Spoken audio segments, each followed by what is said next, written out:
pay attention, y'all. Upon her forehead was written. Go back to Ezekiel 9 and 4. I got a precept too. No, hold on real quick. I know. Go back to Ezekiel 9 and 4.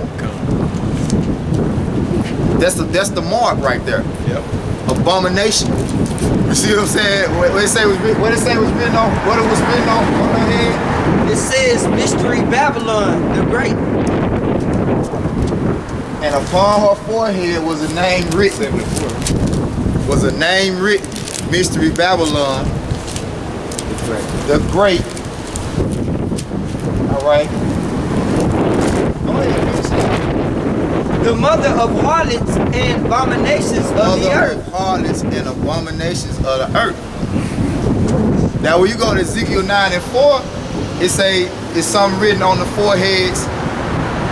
Go ahead. I got it right here. It's Ezekiel chapter 9, verse 4. And the Lord Yahweh Yahushua said unto him, go through the midst of the city, through the midst of Jerusalem, and set a mark upon the foreheads of men that sigh and that cry for all the abominations that be done in the midst thereof. The elect of these people are going to have a mark on their forehead too. That's right. Go ahead, Al. This is Revelation 14 and 1. And I looked, and lo, a lamb stood on the Mount Zion, and with him 144,000, having his father's name written in their foreheads. Having their father's name. Now, we dealing with a lot of parables, allegory right now, right? It's not talking about a name in particular. It's talking about a mark. That mark represents the judgment of the Lord. Those that have the judgment of the Lord and not the judgment of the harlot of Mystery Babylon. You see? Go ahead, bro. This is Matthew 7 and 21. Not everyone that saith unto me, Lord, Lord, shall enter into the kingdom of heaven, but he that doeth the will of my Father which is in heaven. He that doeth the will of my Father. Come on, man.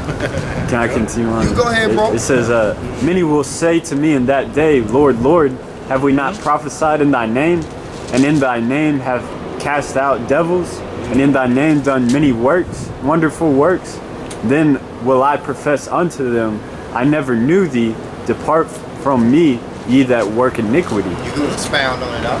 Yeah, but that's just saying, hey, you can know the name and you can do works, but it just depends if that mark was on you. Did you do the work to fill the lust of your own belly? Because you got guys out there. They using this as a platform to fill the lust of their own bellies. Right. You know, you got guys that know the name, that don't use the name. Right. But because the name Jesus Christ is more acceptable to society, they push that. Oh, well, this is what they understand this better. Yeah, they don't understand the spirit behind that name. Right. Because if you keep using that name, that doctrine is going to ultimately deceive you. Okay? That doctrine behind Jesus Christ, I don't care how much you put on garments and, you know, light up menorahs and blow ram horns. I don't care how much of that you do if you don't come with the name and the spirit behind the name, because you got guys that's got the name, and they still, you know, don't have it all the way. You know, it's a fine line between perfection and flaw. Like I said, a little leaven destroyed the whole lump. You know, the brother made that quoted it himself earlier. What you had? This is John 4.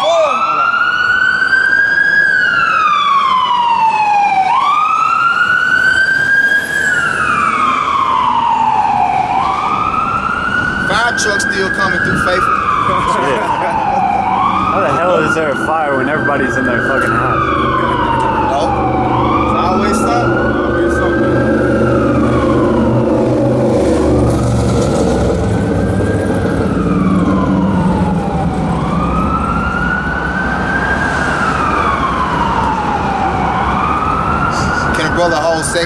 Corinthians 5 and 10. Come on, I got you right. It's parked right there. It's Go ahead, Karab. This is John 4 and 24. Yahweh is a spirit, and they that worship him must worship him in spirit and in truth. Must.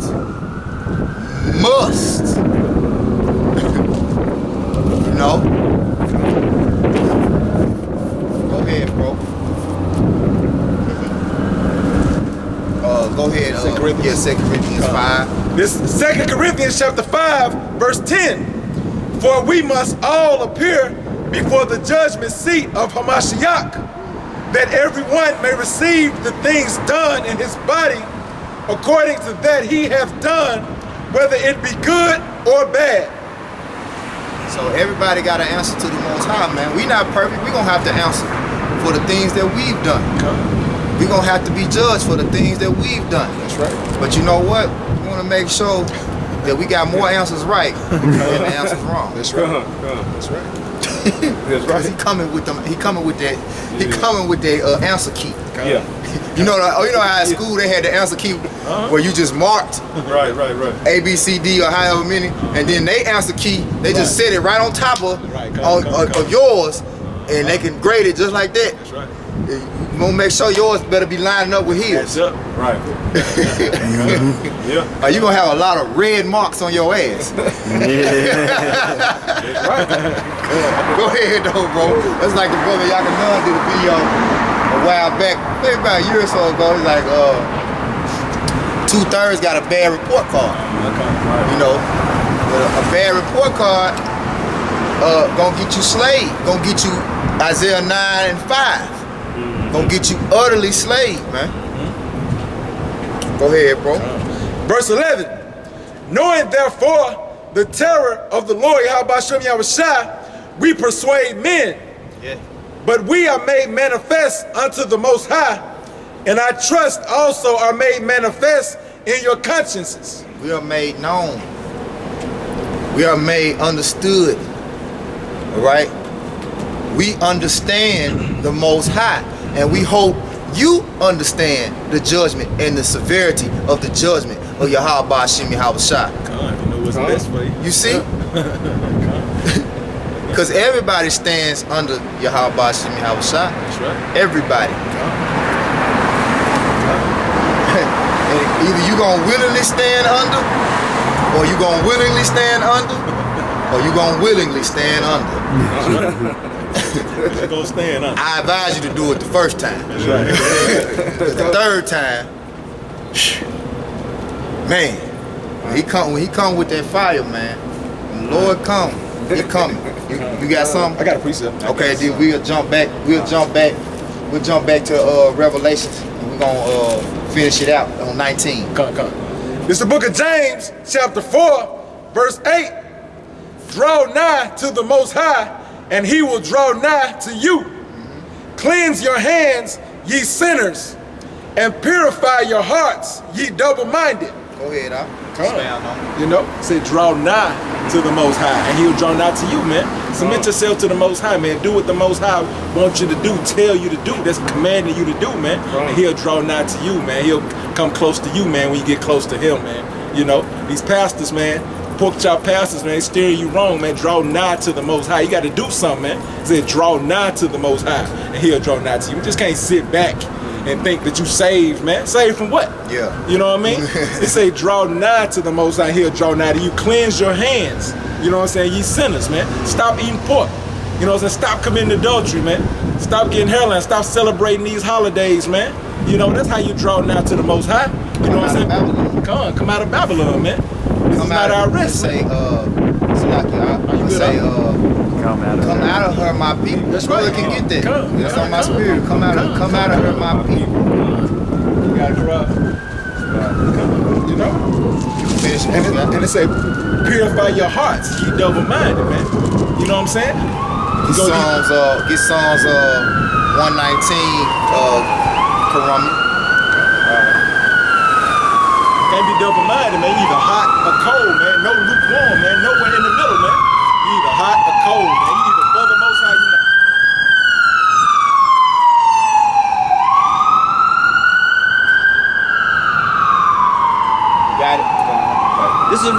Revelations 18:4, and I heard another voice from heaven saying, "Come out of her, my people, that ye be not partakers of her sins, and that ye receive not of her plagues."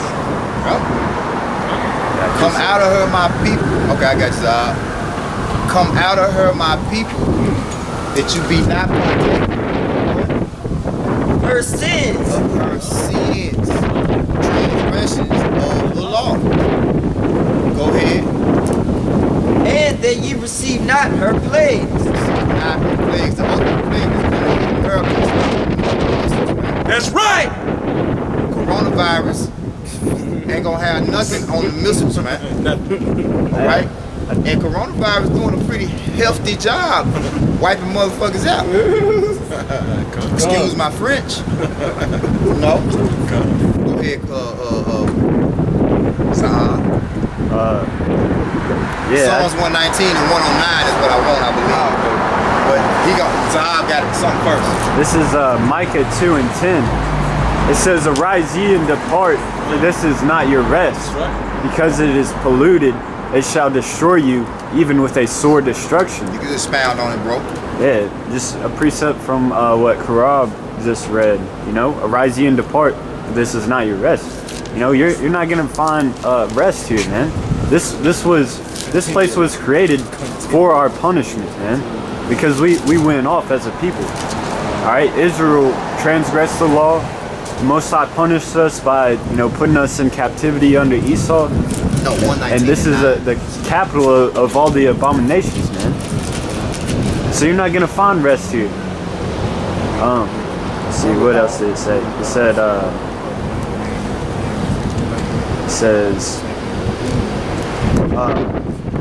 because it is polluted, it shall destroy you with a sore destruction.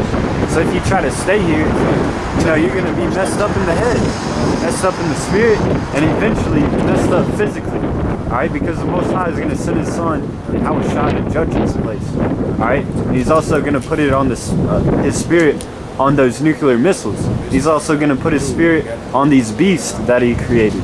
He's also going to put His Spirit on the elect during that day, give them spiritual power to whoop ass, man. That's right. Oh, and He's also going to put His Spirit on Esau's sword, on his weapons, and even on the masses of people, because there's going to be race wars and rioting. Yep. Hey, there's going to be a whole lot of plagues, man, everything. See, you name it. The Most High Spirit comes in portions. See, His Spirit really already upon this place. But the Most High Spirit comes in portions. Shalom, Makyom, Shalom. Hey, so what's going to happen is the closer we get to the end, the heavier the Spirit of the Lord is going to be on this place. Which the ultimate form of judgment, like we were saying, is going to come in the form of those thermonuclear missiles, man. That's right. Right? Those are the weapons of the Lord's indignation. Okay? Alright. Now going back to what backing you up about in that James about a man purifying himself. Alright? Because you want to make sure it's the whole thing, like Zahab was saying, this thing is about sacrifice. So if you understand the scriptures, right, the first covenant dealt with the sacrificing of animals. We don't do that no more, because it tells you that, and that's funny how that's a topic that's trending right now. Do we still do the laws of sacrifice? Because Sakari teaching that you're supposed to still sacrifice animals, Which, you see, they're gonna have to answer to the Lord about that. That's right. Because it tells you that Yahushua, the one you ignorantly call Jesus Christ, is the end of the law for sacrifice. Matter of fact, Baba Kushai, look that up. Look that up. Because see, sometimes certain things just stick in your mind. You might not even know what it is, but I know I've read where it say Yahushua is the end of the law for sacrifice. You got it? This is Romans 10 and 4. It says, "For Yahushua is the end of the law for righteousness to everyone that believeth." Right. For Moses describeth the righteousness which is of the law that the man which doeth those things shall live by them. But the righteousness which is of faith speaketh on the wise. Say not in thine heart, who shall ascend into heaven, that is to bring Yahushua down from above, or who shall descend into the deep, that is to bring up Yahushua again from the dead. That's the point, though. When you look, when you break that down, it's talking about the laws of Moses. Yahushua is the end, and it's talking about sacrifice, man. Those animal sacrifices, man. We don't have to do animal sacrifice because Yahushua was the ultimate sacrifice. He was the perfect sacrifice. His sacrifice was sufficient enough to hold and wash the sins of the entire nation of Israel. The elects first and foremost. So we don't have to do that, man. Right. You had something? Okay. So, get back to my original point. You have to sacrifice, all right, in order to receive salvation, man. Okay? So when we sacrifice, what we're doing is cleaning ourselves of all the impurities. All right?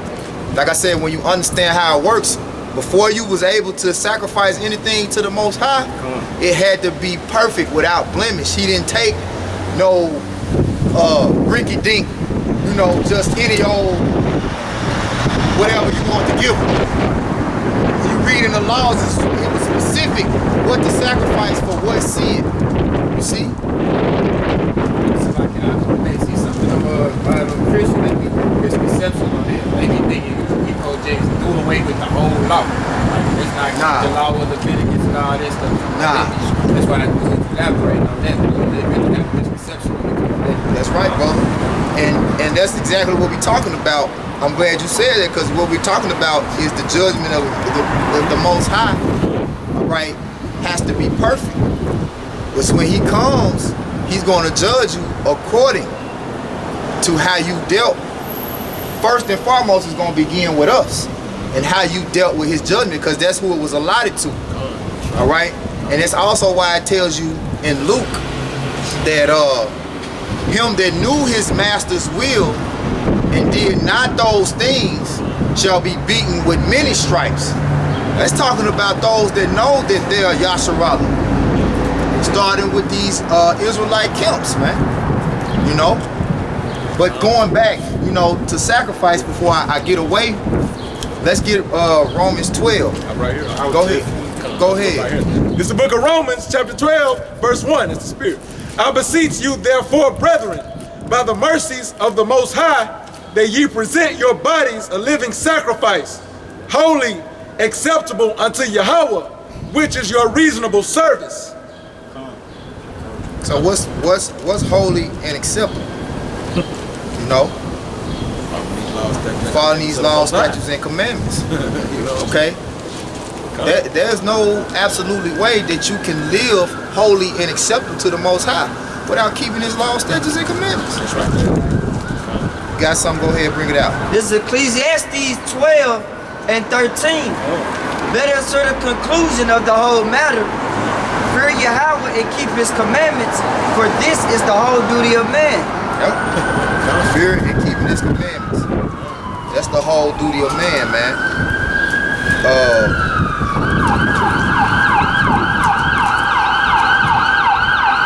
I think it's Hebrew. You got it. What I'm talking about. Let's say. I got a quick one. Okay, go ahead. Go ahead. This is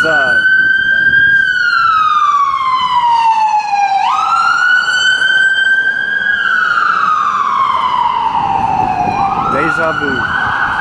This is John 14 and 14. If ye shall ask anything, that's not it. Verse 15. It says, "If ye love me, keep my commandments." That's what love is, keeping the law, statutes, and commandments of the Most High, man. That's love. Love is an action word, man. Let's go to Hebrews the 10th chapter, right?